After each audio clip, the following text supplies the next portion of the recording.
completely removing the threat of this virus.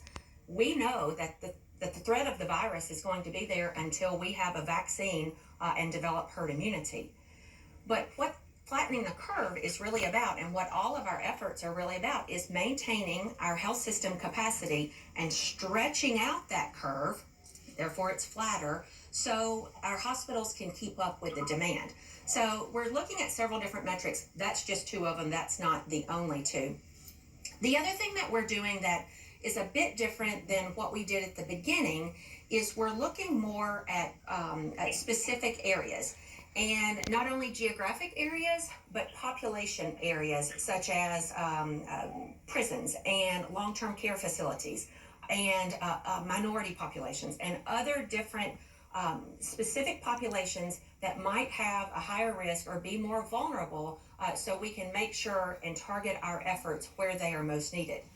On a geographic scale, we took a very wide, broad approach to our initial efforts because this was a new threat to all of us, and so we acted uniformly across the state. Going forward, and what we've already started doing, is looking at this in different regions, metro regions, rural regions, different parts of the state, and I think everyone would agree not every part of Tennessee is the same. Population density is different. Different factors vary from rural to urban, and so we are looking at it in what I have termed a much more surgical approach instead of a shotgun approach.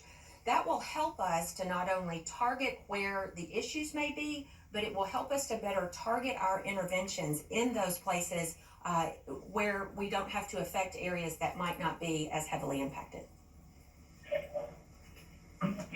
And in our region up in Northeast Tennessee, there are 3 nursing homes that are on your list of clusters. But all of those nursing homes had told us that their tests were false positives.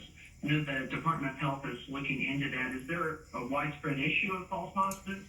No, there's not a widespread issue of false positives, but I am aware of the issue you're referencing. I'm aware of a nursing home in Elizabethton that had that issue, and I wouldn't be surprised that a couple of more had that. It's my understanding that early on in this process, they used a lab not associated with the state that had some validity concerns. Those have subsequently been rectified, and we have made those adjustments or are making those adjustments on our website. I know our state epidemiologist was in touch personally with one of those facilities yesterday, and so getting that worked out, I don't consider that a widespread problem at all. Thank you. Next, we'll go to Jake Chapman with WRC.